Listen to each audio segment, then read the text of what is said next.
Yeah. Uh-oh. Can you fill me in? Let's talk about it. So, hi everybody. I am here when I can change my screen back with Serena and Sophie. How are you both doing? Good. Great, thank you. Good, Yeah. good, good. Yeah, I'm doing okay. A bit exhausted over the last couple of weeks with the constant social media. So every time I go in my spare time, I seem to be either, I won't say arguing, but having difficult conversations with people. I've been trying to use a lot of my spare time to do a lot of research because I'm having conversations with people where they're throwing sort of things at me saying, well, what about this? What about this? And instead of being dismissive, I'm trying to look into stuff so that I can come back with a conversation rather than an argument. But it's tough. It's really tough. You know, It's very hard at the moment. have you had a similar couple of weeks? Yeah, and I've found that I've had to come off social media for the last couple of days because there's so much going on, and it's processing that and trying to work out how we move forward as well. So it has been playing on my mind. It has. I guess for me, I've noticed a lot of ignorance and a lot of people that need to educate themselves. But I've not wanted to engage with them. I've kind of looked at it as, you know what, I don't have the time to be educating you and getting into these arguments. So they've probably had about one line from me, and then it's been like, I don't have time, educate yourself, goodbye. So yeah. And when you say ignorance, do you mean people who are unwilling to get involved in a conversation, or do you mean people who just are completely dismissive to anything? It's the post, and it's from whether they're black or white. I think I got shocked the other day when I'd seen that a black person had put "All Lives Matter," and I was a bit like, "Don't you understand actually what the purpose of Black Lives Matter is, and you're black?"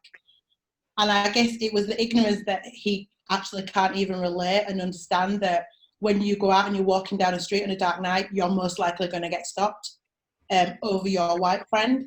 And I don't think they can actually understand that. Yeah. And I guess it frustrates me an awful lot.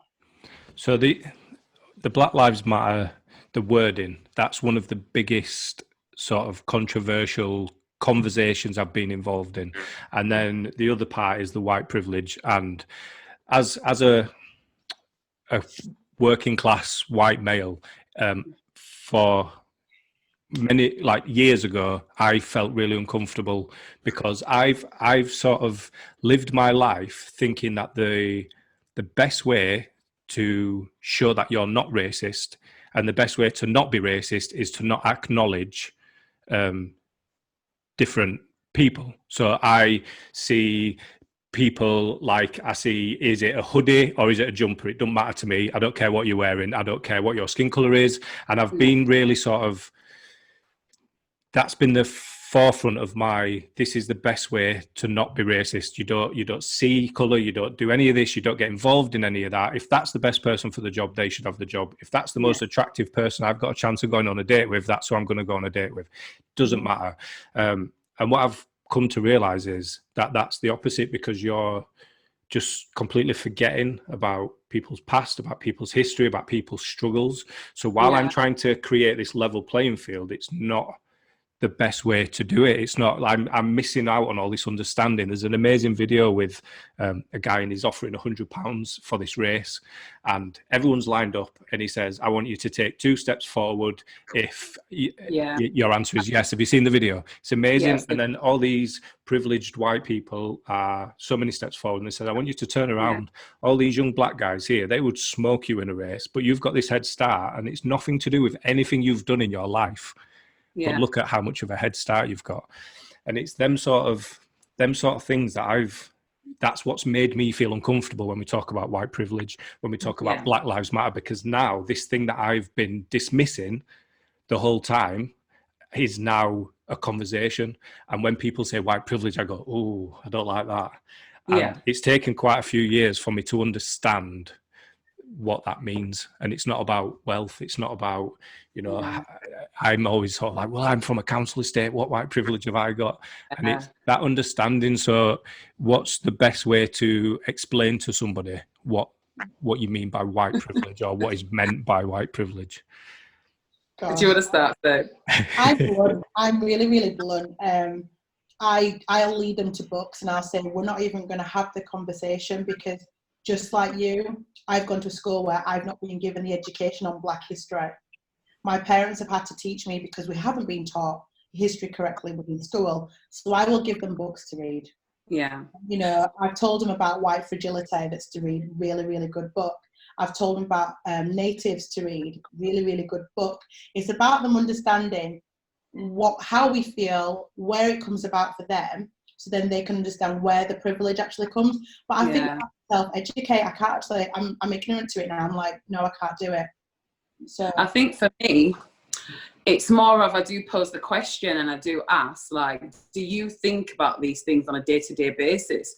So one of the things I put up a couple of weeks ago, well, I think it would have been the week before last, that I basically said being Black and having to think about where you book on holiday and how welcome Black people are in that country. And we literally have to research that at times, you know, to find out if we're going to get the experience that we deserve when we're spending a lot of money. Are they going to appreciate us in that country, being there?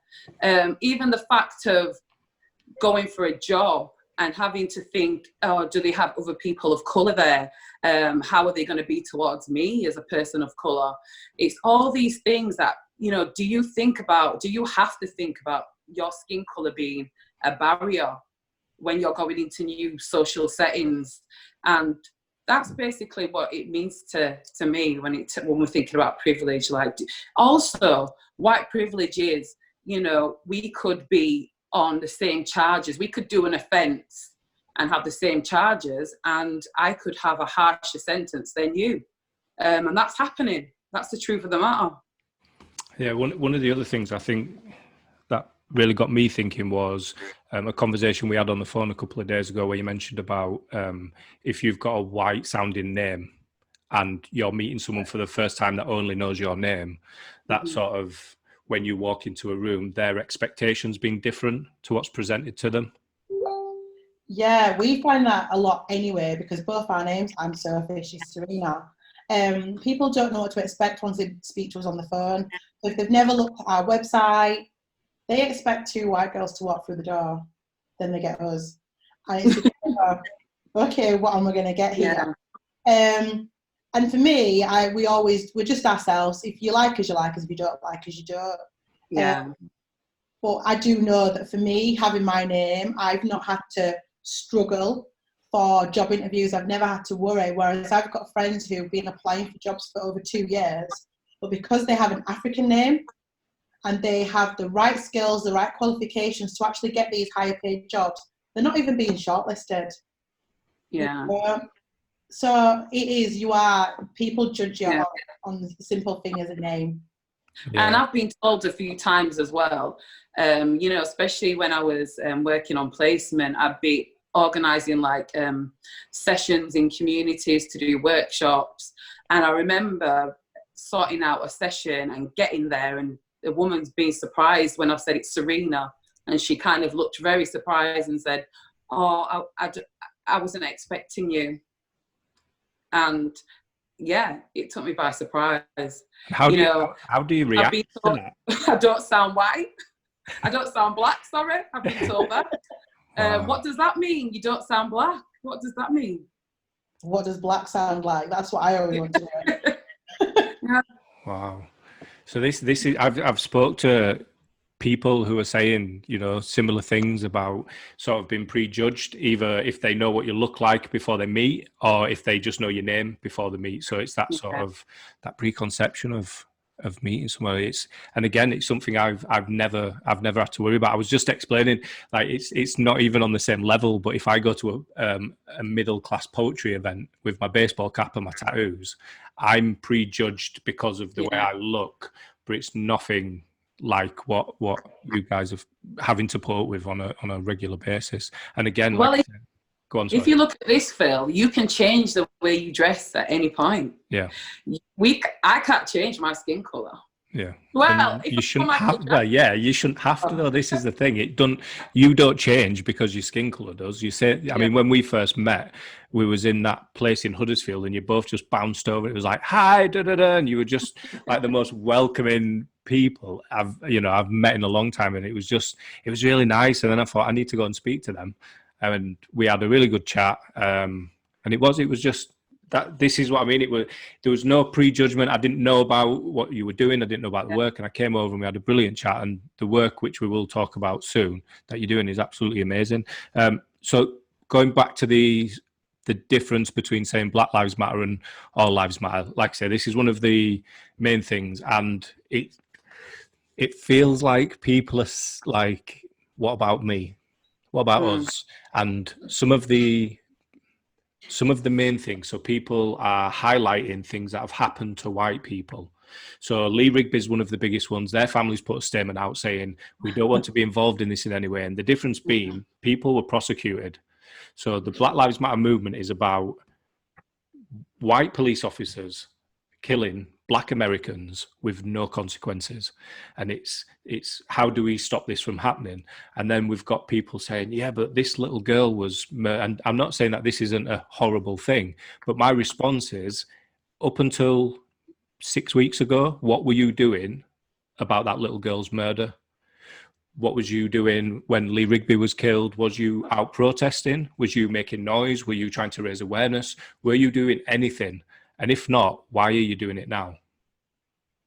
See, I've had to face that conversation today, actually, in regards to Lee Rigby, and I saw a post come up.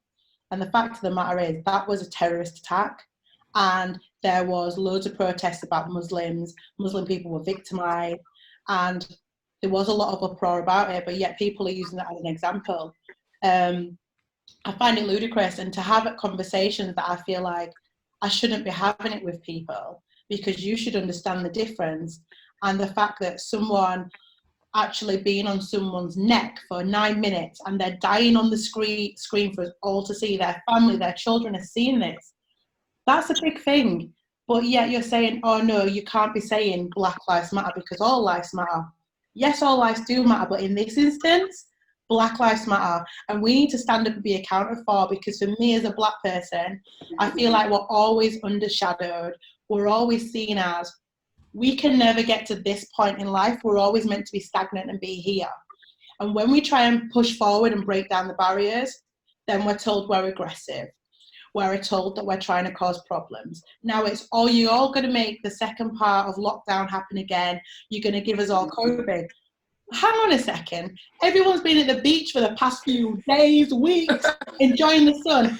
You not think social distancing mattered then? But no, it didn't, because everyone was enjoying the sunshine. But because it's a black thing that people are shouting about and saying, we want to be classed as equal as you, there's now a problem. And that, a lot of it is through lack of education. And it's also because people feel uncomfortable talking about race, but yet they love the culture. You know, I'll let me stop. Before she goes on, I've got to say, Phil, that we keep talking about this, the whole issue, that it's an isolated issue. You know, Black Lives Matter has been going on for a very long time, and we can go far as back as the 50s, the 60s, the civil rights movement. This isn't an isolated issue. This is something that's been going on for almost 400 years, the oppression of black people. And it's got to a point now where we have an opportunity to really do something about it. And it's not just black people that want to do something about it. There's white people that are fed up too, you know, that have got family members and friends, and they've actually seen, you know, the racial discrimination that they've actually experienced, and they want to stand up as well. So when we think about this as an issue, it's not just something that just turned up, you know, it's been going on for years and years and years.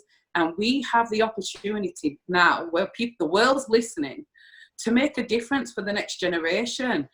And I am happy that these others that are non-black that want that too. Yeah, I mean, one of the, like, I don't agree with riots. I don't think that, you know, banging your fists on a table is the way to resolve anything. But before the riots, he was just sacked. The copper that killed him was sacked. Yeah. That was it. End of story. We appreciate he did wrong. We've kicked him out. Done. Then the riots start, and now he's gone up for murder in the 3rd degree, and then it's been upgraded to the 2nd degree. It's still not where it needs to be, but it's better than it just being sacked.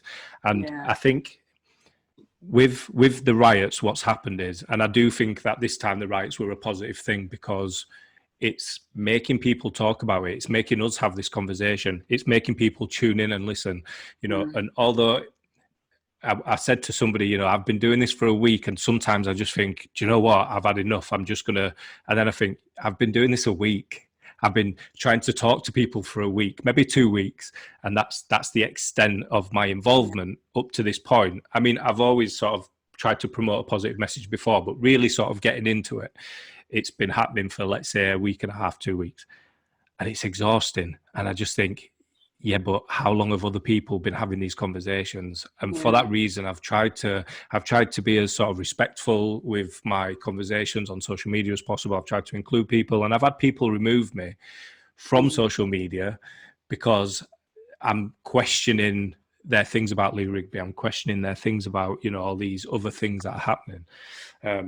And I genuinely feel like the riots have been positive because they've made people talk about it. They're making, like, I've had so many conversations with people that have sort of said, oh, yeah, I didn't think about that.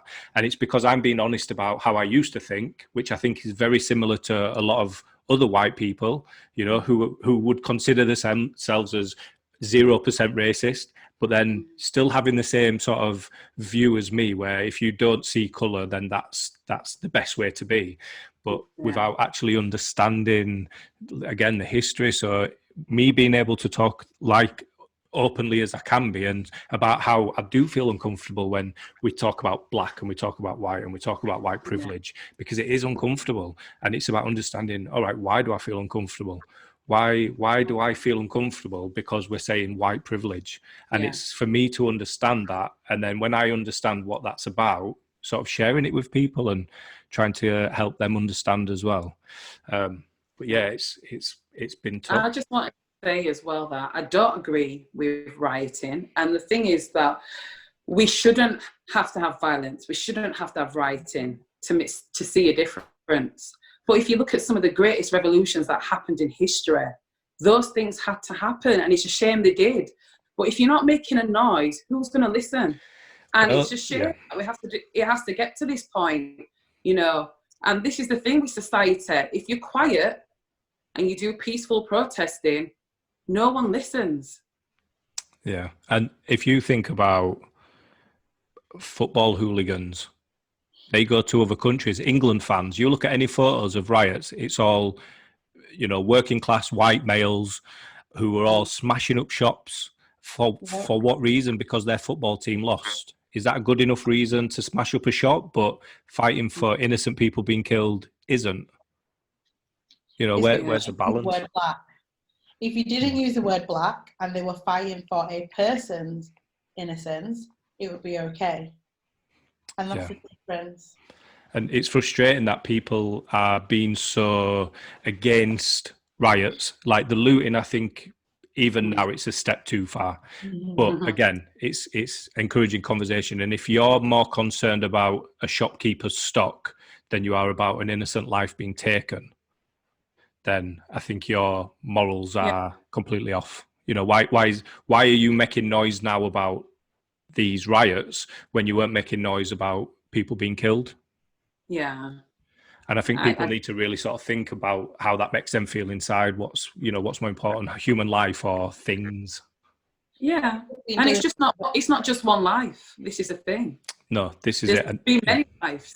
Yeah. I've been looking through, and I've got literally a list in front of me of, I found in the short time I've had around 25. Someone helped me out. There's a post where it's hashtag I can walk home from a shop. And it gives you a link to somebody who was killed just walking home from a shop. There's 2 incidents of Black Americans breaking down in a nice neighborhood, knocking on a door to ask somebody for help. One was male, one was female. And then them 2 people being killed by the police, with no weapons, with no nothing. And I know 100% that one of them, the police weren't charged for murder. I hadn't looked into the second one to know.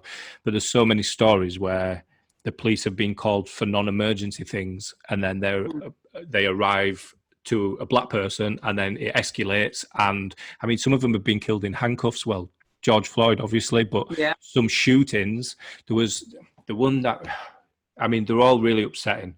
There's one where there's a guy who is literally laid on his back with his hands in the air. And he was looking after an autistic guy who, I think the autistic guy was around 20. And he sat on the floor with a truck in his hand. And the black guy is literally, if you imagine being laid on your back like you do on your bed, but with your arms up in the air. And he's trying to communicate with the police what's happening. And he's saying, we're out with a group and this, you know, he's strayed and I'm with him and I'm just trying to get him back. And he's laid, and then he still got shot while he was laid on his back with his arms in the air. He wasn't killed, but he was shot in that position. And it's like, for what? He was obviously not a threat to anybody. And he's trying to explain that he's caring for this autistic boy. And the report changed a few times. It kept bouncing between different reasons why the gun was fired. And it ended with they were trying to shoot the autistic guy because they thought he had a gun, even though the guy's laid shouting it's only a truck in his hand. And these are the things that are getting ignored. You know, that's one story out of a list of around 25 that I've got here, and they're only the ones that I've found from researching in the last couple of days. It happens here in the UK. You know, we've seen a local person to us, Adrian McDonald. You know, he was killed for no reason. Someone reported that he was breaking into a house. He was invited to a party, and he got killed. You know, we've got Stephen Lawrence. His death has been, over 20 years now? Yeah. And still no one's been convicted. There's so much that happens within the UK in regards to Black lives that something has to change. And it has to change now, because for our generation, it's been going on too long. We got given freedom from slavery, but yet we're still enslaved. Yeah, the one that got me with the UK, there's a guy in Hull called Christopher Alder, and he was arrested and handcuffed and put on the floor of the police station with his pants round to his knees. Yeah. And they were laughing, making monkey noises, and he died in the police station on the floor. But I think it took a long time for him to have his funeral, and then the police eventually apologised. And took responsibility, or the council. And what they realised that same year is that his body wasn't even buried where it was supposed to be. A 77-year-old woman had their bodies mixed up. So his family had to go through all. Wow, Phil, I just like, when you're saying all of this, it really does like hurt hearing it all. And I think some white people will look at what's happening now and say that, why are they being extra? Why are they being going over the top? And we're blowing it out of proportion and stuff. I'm going to be brutally honest with you, Phil. I feel like I've almost gone through a grieving process, and I want to explain this to you, because for the past couple of days, it's really put focus on what my ancestors went through. You know, when you read about, during slavery, them being lynched, they were taken from Africa, enslaved, kidnapped, working for hundreds of years for free on plantation, being raped, abused. And I just think of them and the strength that they had, and I think I've been going through that process of thinking about their experience, which is a lot worse than what we've experienced. And we're feeling that anger and pain. Imagine how life was like for them. And this is the pain and the trauma that gets passed down from generation to generation to generation. And I know some people won't be able to understand that, but there's a lot of pain there, to know that our ancestors went through that. And we're still going through this. How many hundreds of years later, we're still not equal. We're still not having the same opportunities. We're still, our people are still being killed as well. It does hurt. I can't lie. So the deal with the statues, have you got like what's your opinion on the statues being? So there's the ones that were pulled down, but the people of Bristol have been asking for that statue to be removed for, I want to say, around 20 years. It's been a very, very long time, and it's still not happened. And I think that is the only one that has everyone's support. And then there's the other ones where people are finding things about people's past and saying, well, this one needs to come down. And some places have physically removed them before they've had a chance to be damaged. Do you think that that's a positive thing, or? Me, I'm in the middle, because I believe that we need to preserve history. I think it's good for children to look back and be able to see this is where we was at in 2020, and we were still celebrating these people and they were out here. But if we put some history behind it, put what they did, don't just rejoice them, as that's what everyone does. Oh, well, this person did great things. Actually put the truth, own it. Put the truth of the history. It is all historical. And as much as we're saying we want to hear about Black history in schools, this will relate to Black history in schools, because you're going to put the truth, teach what they actually did, keep them up. Why we don't need to take them down if we're actually using them in the right context. Yeah, and I think education is key. At what price? Yeah, we are glorifying these people. They did great things, but also, what about the bad things these people did? So, you know, with British history, a lot of it's always great. Everything's great, and we don't touch on some of the wrongdoings, you know, that have taken place. And that's where people are getting miseducated. So they're looking at statues and saying, they're the reason this country is great. But at what price did people, at what price was paid for those, for them to be acknowledged as great people? How many people died? How many people were chucked over boats and killed during slavery? You know, they built this country up, but they built it from, you know, enslaved people who was giving free labour. So we need to remember the backstory to that their success. What actually happened? The truth. The truth needs to come out, and it should be in the history books. Yeah, I mean, you've got, how is it Black History Week we have? Is it? It's month. Is it Black History Month? So you've got 1/12, and that's it. Like, why is it not just part of our year? Why is it just a month, and then the other 11 months we don't? I mean, what did we had To Kill a Mockingbird, and that's probably the extent of our knowledge through school. That's all we was ever taught about. The thing is, even with Black History Month, it's not really taught in school. They cover probably a week. They might put some posters up, but there's actually no meaning behind it. There's no. Yeah, it's usually just a nice display, isn't it? That's all you really see.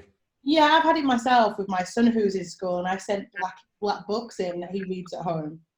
And he took it into school, and they put it off week 1, they put it off week 2, and only because he was persistent did they read one of the books to the class, but they didn't want to explain it because they had to speak about why this was happening.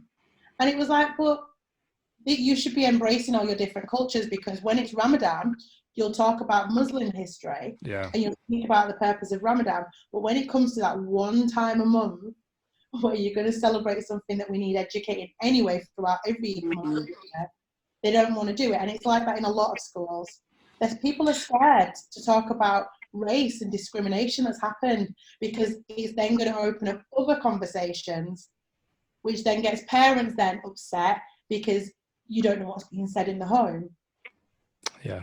I mean, to be honest, Phil, we shouldn't even be having a Black History Month. We shouldn't even need a Black History Month, because history is history. It doesnn't matter where it's come from. And if Black history was in the curriculum, we wouldn't need a Black History Month. Yeah. When we studied, you know, remember being at school and you studied about Tudor times?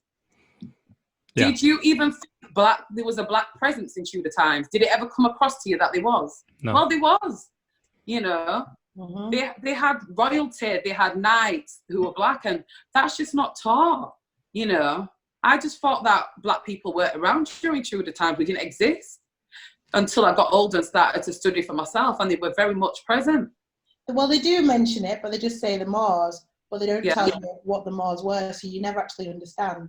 Yeah. Yeah, there's a difference between acknowledging and investigating. So just by saying that this was a thing, like you say, they don't do it because it opens up conversation, and then there's that in itself takes you off in a completely different direction, doesn't it? And we're not sticking to what the focus is on this lesson. The best argument I've seen so far for people going against the statues being pulled down, is should we put a statue up of Jimmy Savile for all the work he did, fundraising and all this sort of stuff, and just ignore the bit about him being a paedophile? You know, should we? Is that something we should do? Because that's basically what they're saying. Yeah, they did all these brilliant things, but let's just ignore how that came about, because they still did all these great things. So we should have a statue of them. We should actually. I think that would open some great conversation. It would. But at least we know who he is and what he did. We actually know that. With these statues that are up, a lot of people don't know the wrongs that they did. They just think they're glorious people and they never did anything wrong. And, you know, so as long as the truth is being told, what the statues can be up. Just tell the story as it is. Yeah. When I was telling you earlier about feeling uncomfortable about when people say white privilege, and I saw a story about you two, and it was Alana Francis who wrote this story, and as I was saying this to Serena on the phone the other day, I had this moment of realization of why. So I felt real uncomfortable, because it's like, Black women launched this online youth thing and it's amazing, and I was just like, but why do they have to be Black women? You know, why are we saying Black women have done this thing? Why can't they just be celebrated as, you know, this is an amazing thing that's happened? And I've just done an interview with my nephew, who is from a council estate, who has turned 18, he's got 2 jobs, he's got a car, and he's going to university to be a PE teacher. He's putting all this time aside for his study. And I wanted to tell people about how brilliant he's doing, because he's from a council estate, as a way to say, you know, it doesn't matter where you're from and da-da-da. And as I was saying it, I was like, oh shit, I did that with my nephew. And it's because they're under celebrated. You know, we expect people from a council estate to not achieve too much, and he's absolutely smashing life at the moment. And as I'm saying it, I was like, oh, that's what it is. That's what it is. You know, not just Black people, but specifically Black women are the most underappreciated in any sort of social, in any sort of work. And it's, when you're doing something that's amazing, we should be specifically saying, look at these 2 young Black females who are absolutely smashing this whole industry where, you know, everyone struggles to survive. We're constantly fighting for money. We're constantly fighting to do the right thing for young people. And it's a really, really tough industry to be in. It's a really tough job to do. And when you're trying to create new things, it is. And I was like, do you know what? We should be shouting about it, because you are doing amazing. And this is exactly why we should be doing it. Yeah. Phil, can I ask you a question? Yeah. If the headline had said 2 Black boys stabbed, would you have felt uncomfortable? Honestly, probably not, because it's something I see more. Okay. That's something I'm more likely to see. Yeah. Yeah. And this is exactly the point. Yeah. Yeah. So when we put the word Black with something negative, we're comfortable with it because we're used to that through the tabloid. But when it's anything positive, we feel uncomfortable that they're using the term Black. So you're not the only person that's felt like that. But guess what? I did for a moment, if I'm honest. And I had to really reflect on that. I really had to think why. What makes me feel uncomfortable about that? It's our conditioning. You know, when Black is put with negative, we expect it.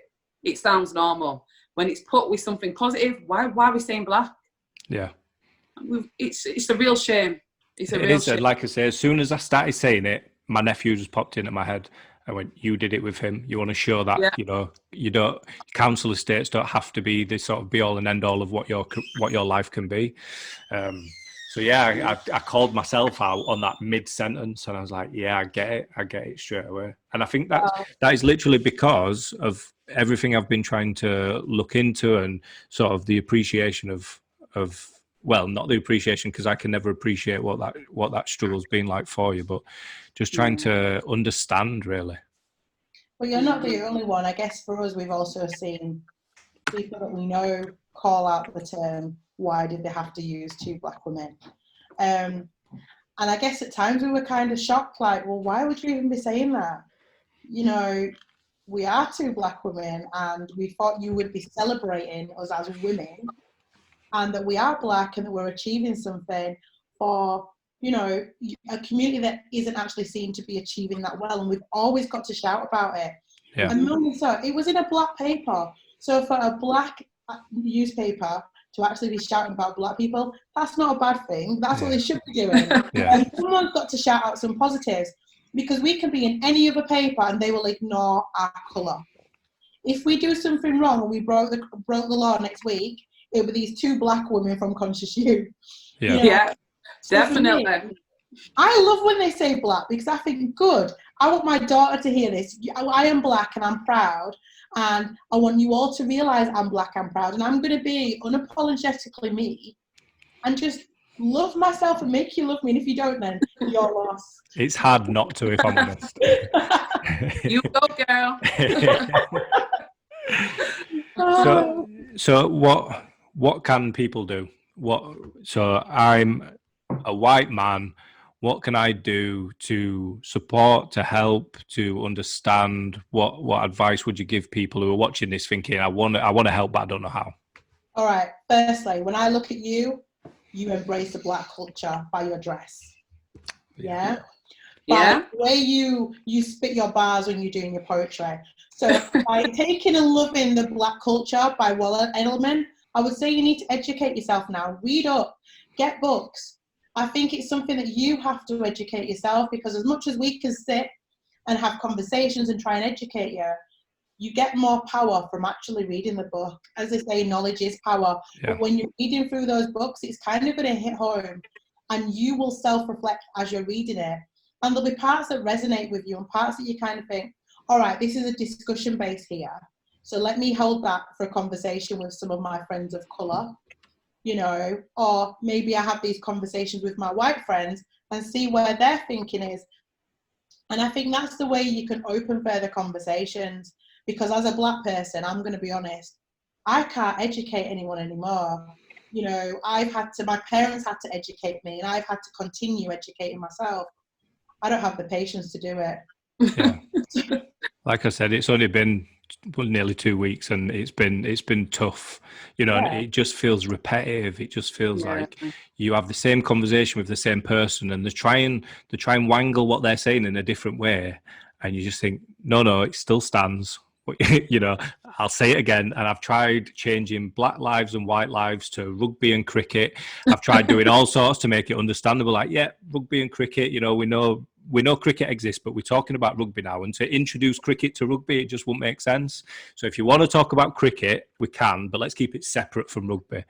And it's just, how many ways can you think to say that, you know, it's not the same. It's not, we need to be talking about this one particular thing at this moment in time, because this is what's happening, you know.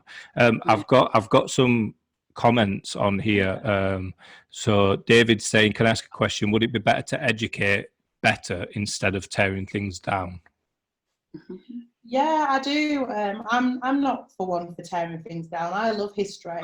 You know, I go to different countries to see the history of that country and see how they've brought themselves up or see where they were. So for me, I'm not saying tear things down. I'm saying there, make it accessible, give a true account of history is what I'm saying. I don't want to see them destroyed.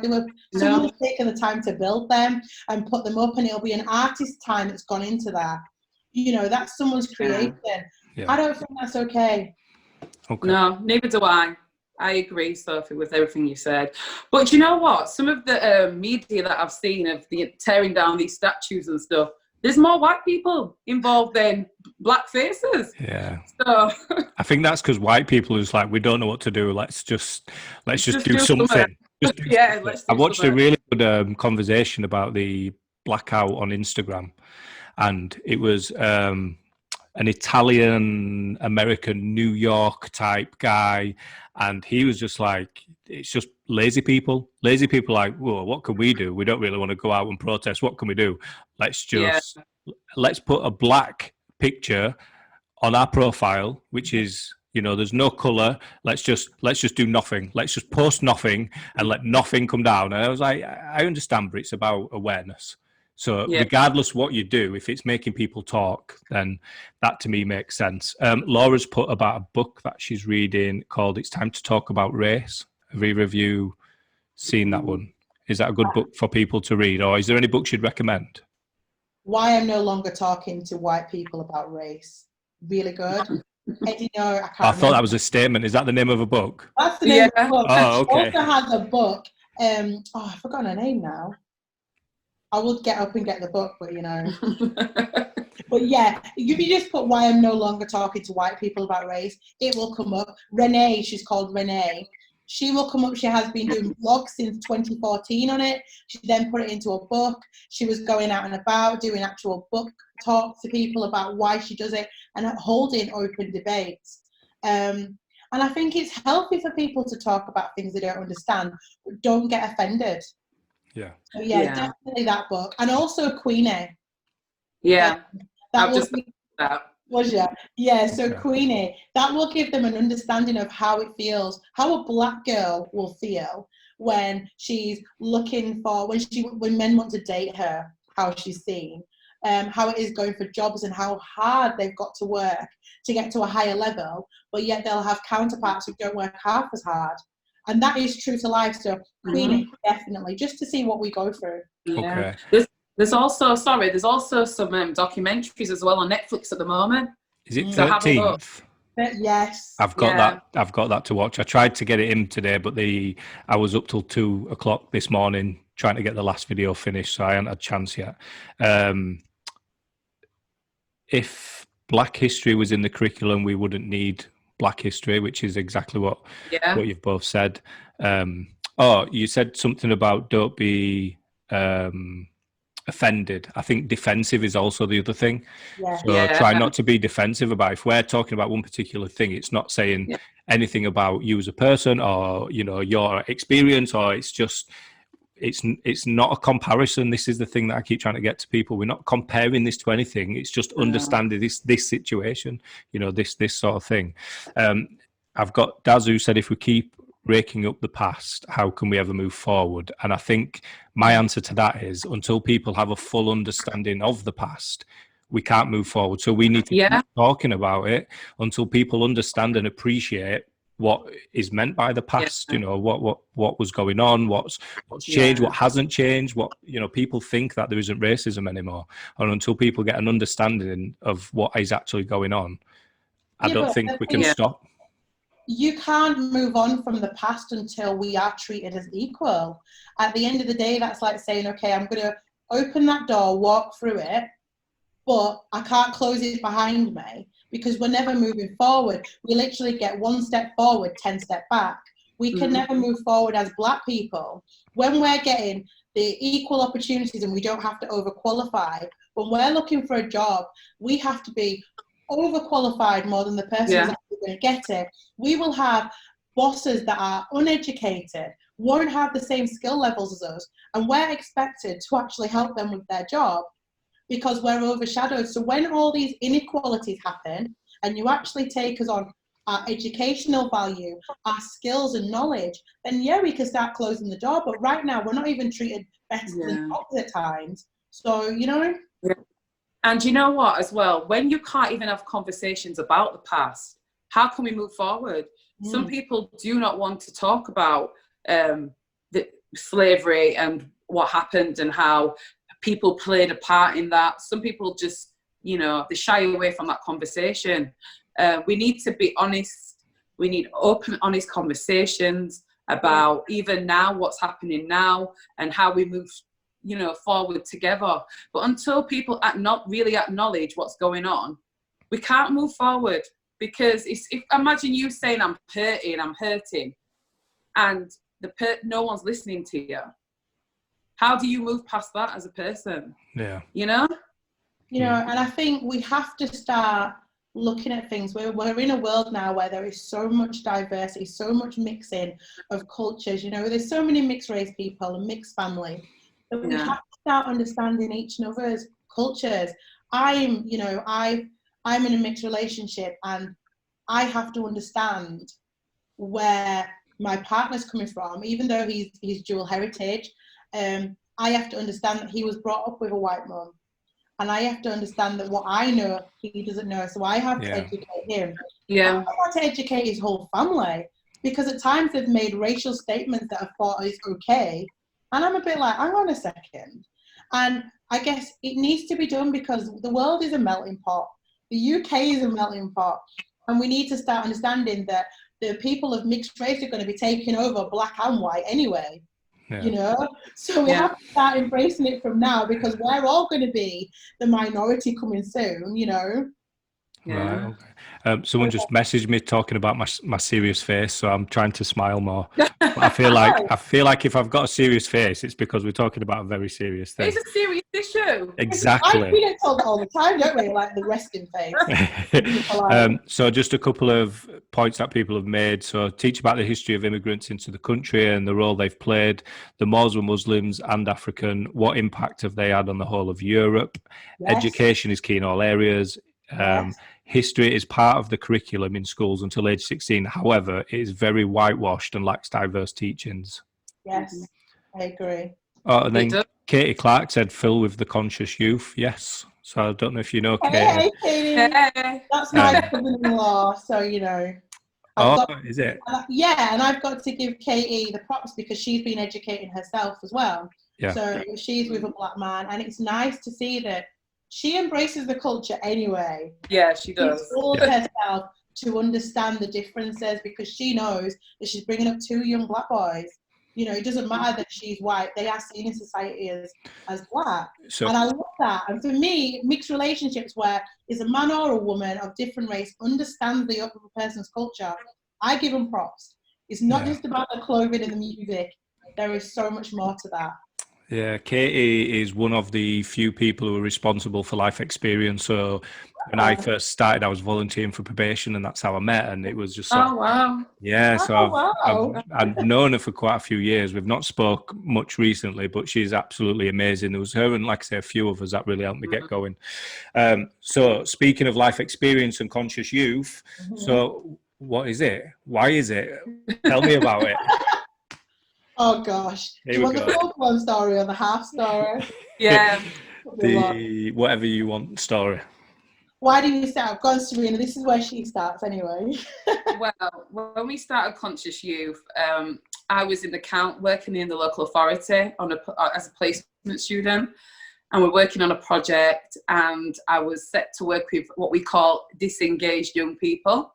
I do not like the term because I don't believe anybody is disengaged. We just need to know how to engage them. And at the time, was working on a project. And Sophie, do you want to take over? This is your bit. You've rehearsed this, definitely. We said it so many times. Well, at that point, I'd had a daughter who had anencephaly. So when she was born, she didn't have the bone on top of her head. So she died within hours of being born. That for us was a point because Serena was like, right, you're on maternity leave. You're not going to wallow. You're going to come and volunteer your time. You love event management. You're going to use your skills. And I was like, I don't like kids. I don't like young people. They're hard work. I'm patient. And then I met them. And as much as I was grieving, they helped me. I fell in love with these young kids. It was like I'd walked into a family and I just wanted so much more from them. So we continued with the project. We had a massive event at the Huddersfield University called Back to Our Roots. And that event, do you want to explain what that event was about? Okay, it was like a culture sharing event. So the young people that was classed as disengaged were African and Caribbean young people. So we worked with about 24 of them, and they all came from Huddersfield New College.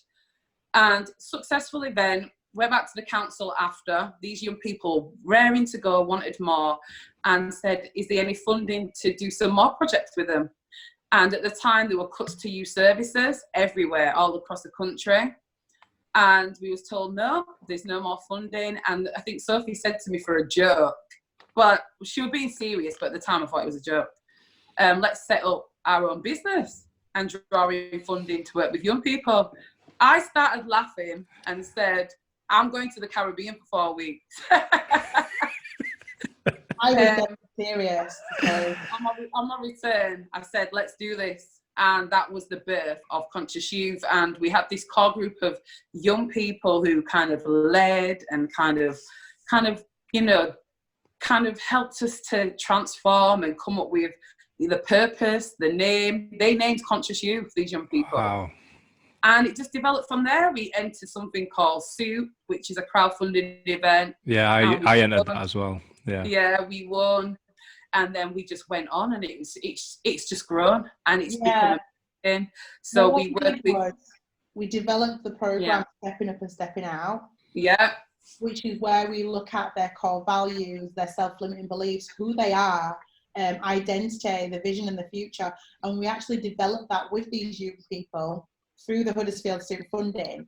And that was, you know, it's becoming an award-winning program now. We've won an award for it. Oh, wow. So that was the start of where we actually started from, and then we moved on. Sorry. So how long ago is this? So when did you go on holiday and then come back? What year was that? We started in 2016. Wow. So it's not that long. It feels like forever. Yeah. You know, we're in our 4th year now, and we've done so much in the last 3.5 years. It's crazy to think, isn't it? Like when we started in 2015, but we didn't become official until like 2017 November, so like the end of 2017. And it started with just doing talks in schools, and then once you get used to doing that, you're sort of like, ooh, what's next? And now we've got like live theatre, and we're doing virtual reality stuff, and you know, it's just sort of expanded to a point where I would never have envisioned doing what we're doing today when we first started. Yeah. Is that the same for you? Have you been doing stuff that you would never have thought that you were doing? Definitely. I think when we started off, we did a business plan, and I feel it went out the window within the first 2 months. Because we don't feel like we can plan to a certain degree, but we are driven by purpose. So, you know, for us, I pray, you know, I'm very spiritual, and for me, I know that I'm being guided, and I feel like I'm being guided, you know? So we're just like, whatever's to be will be, you know? There's opportunities that we're having that we never thought we'd experience, but everything seems to be aligning. It's all aligning. And the thing is, we do anything that young people want. Yeah. So, because we're youth-led, it makes it very varied. So we've had festivals, we've had a culture share. Social action. Yeah. So we've raised over £80,000 for them to bring back a local park. And that started off with us having consultation. And they've been going out, speaking to local people, local shops, businesses, saying, we want our park back, we need your support. And these are 8 to 12-year-olds, don't forget. 8 to 12-year-olds. Amazing. Yeah, little kids. So, and we do it with our older ones as well. But we run free youth provisions at the moment. Should have been 4 now, but COVID happened. And we, you know, we're forever expanding. We deliver our program within schools, within colleges, primary. We don't know what we're doing one day to the next. Now during COVID, we set up a whole new website, so you can probably see my T-shirt that says Youth Central, and this is an online digital platform that's like a youth centre that's online. So we're running live sessions where they can do fitness, they can find out about their post options regarding what they do after school, they can find out about how to use cannabis safely. So we're teaching about drugs. We're going to be doing stuff on stop and search, about the law, little cooking programs that we can do. So we've had to diversify ourselves to go online, so we can be up to date with these young people, because they wanted us online and we were like, how do we do this? Okay, we'll figure it out. And that's our life. We're just figuring it out as we go along, and it's like, okay, let's do this. I'm a web developer now. It's great because we're learning so many skills. Yeah, so the online thing is what the story was about. Yeah. That's the story that I saw. So how successful has that been? I have to say that, you know, Conscious Youth wouldn't be Conscious Youth without the many volunteers that support the work we do. Also the partners as well with Youth Central. We're not delivering it all because we can't do that. We don't have the capacity, but we've come together as a collective and everyone's doing their bit, you know, and we're all working together, and it's really nice to see, you know, for the common goal of, you know, providing a better future for these young people. So we can't forget that. Conscious Youth wouldn't be who it is without the many people that support us. Yeah, it's amazing. And one of my big things about working in the third sector is everyone's always fighting for funding. For we got some funding in February. We got it towards the end of Feb for work that had to be delivered by the end of March. So it took us a month for the funding to arrive. And then what happened was there must have been quite a lot of money left in a pot. So they said, right, we'll do it for this, and it's for 4 key areas in Leeds. And instead of saying, okay, all you guys are doing sport, can you come together and we'll fund a big project for sport? And you guys are all doing lived experience, you are doing drama or art or whatever it is. And they didn't do that. So they funded around 30 organisations, which is amazing. But them 30 organisations were then fighting to get into schools in a very, very short period of time. So everyone's like, oh, we've got this money, can we? And like, we don't care if you've got money. We're not going to stop our curriculum because you've got some funding. So the partnership work, I think, is one of the most important parts of doing this. It's been hard work, though. You know, when we first started out, we were seen as a threat to that funding part. And we've really had to build on our expertise, and a lot of it, because we have a program, we've been able to self-fund a lot of our work ourselves and actually show people, do you know what, we're here to make a difference and we want to work with you. But some people don't want to work with us, and I don't know whether that's because the colour of our skin, the history of other Black organisations, you know, not necessarily delivering. So what we've always done is make sure that we're transparent in everything we do. We'll show you what we're doing with the money. We'll show you the young people engaging. So we try and be very, very active so that people can see, you know what, we're taking the money and this is what we're doing with it, and they can see where it's spent. And I guess it's taken, about 2 years to start knocking down these barriers. Yeah. Actually count us as, you know, one of the top players now that, yes, we are involved and yes, we want to work with you. And we're great to work with, but this is our vision. And you've got to align with this, because if you don't, we can't work with you. And it's not about the money. Yeah. You know? It's not about the money for us. No. We sacrifice so much, Phil. And it was so funny because the other day we was doing a question with the Conscious Girls, and we asked my daughter, what's the first thing what I do in the morning? And she goes, go on my laptop. And she goes, I asked her, what do I do in my spare time? She said, well, you know, what we do isn't 9 to 5. We'll be up at 11, 12, 1 o'clock in the morning working. We don't get them hours we don't get paid for, but we do it because we love what we do.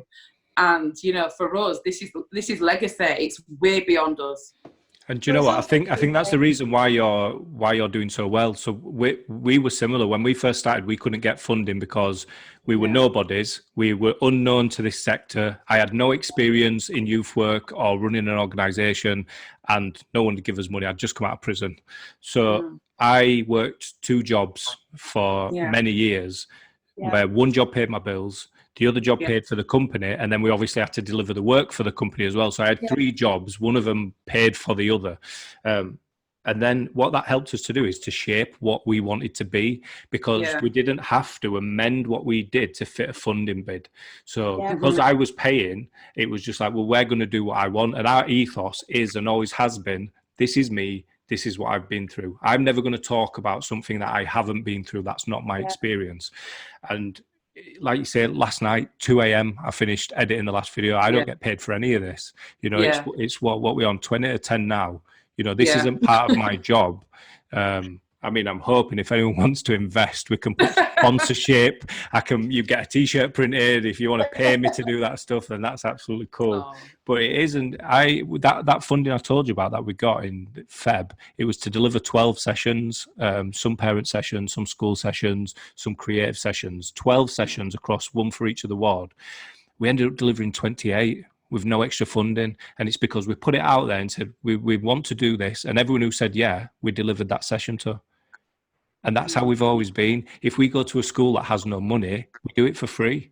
because the message that we're trying to give to those young people is more important than the Yeah. money that we can Definitely. charge. And I think I've known about the work that you do, but I've not known about sort of the effort that you've had to put in and the hours that you do. I'm learning all this now, and it sounds very similar to sort of the work that we've had to do. But how good is it to be in a position where people now approach you and say, we want you to do this? So even though it's like the work, like those, when I had those 3 jobs, it was awful. I'm not going to lie.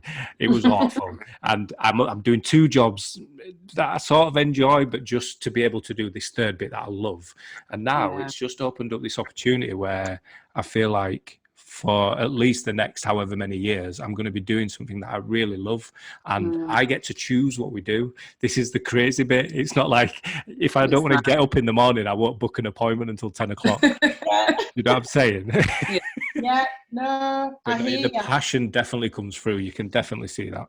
Really? You see, you wouldn't think that we've got kids, would you? Because we have. Because you don't look old enough. Trust me. My children there, but and all that. But yeah, it's been an effort. But one for me, gosh, I feel like I'm actually walking in my purpose. I found something that money can't buy. Yeah. You know, when you just feel complete, you just feel happy. It's a peace that you cannot even explain. You know? I sleep good on a night now. It's like I'm going to bed. Yes, there might be a to-do list that's as long as an arm, but I'm at peace. My soul's happy. Yeah. And that's worth anything more than any amount of money people can throw at me. And that to-do list is your to-do list. You haven't got somebody above you saying, this is what I want you to do tomorrow. Well, we have young people saying, we want to. When are you going to do it? We'll get messages. It's a bit like, hang on, gosh, we've just set up this website. You know, time to breathe. And they're like, yeah, but we want to do outdoor as well. It's all good having this. And it's like, I get you, but, the law, COVID, we can't see you yet. So you have to deal with this. And they're a little bit understanding, but... Yeah. So what is the website? Where can people find it if they want to check? It is www.youthcentral.co.uk.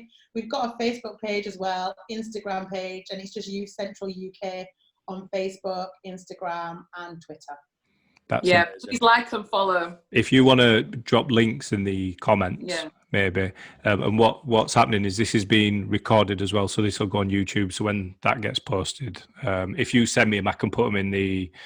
I sound like I know what I'm talking about, though. I don't have a clue. My nephew had to teach me how to do most of this stuff. Oh yeah, you're a web designer now. You can help. I genuinely really appreciate you coming on. I know that it's probably sort of frustrating to have the same conversations. And part of the idea of this is that instead of having those conversations, we can share the video and let people hear the advice, let hear people, the struggles, everything that's been going on, and the names of the books that people can pick up and look through. So hopefully we'll have to have these conversations a little bit less. I'll put some links on the books in the comments. Yeah, that would be amazing. But again, I genuinely really appreciate you coming on. And I'm looking forward to coming and spending some time over there as well. So hopefully we're going to pick this podcast up and start delivering it in different areas. So I'd definitely be interested in coming over and speaking to you and some of your young people too. Okay. You can get online. What are you waiting for? Let's do it. Let's just do it. All right, then. Okay. Good luck brilliant. with it, Phil. Good luck. Yeah, I really appreciate that. Thank you very much. Thank you for having us. No, not a problem. It's been really nice. I'll speak to you both soon. All right. All right. Thank you. See you later.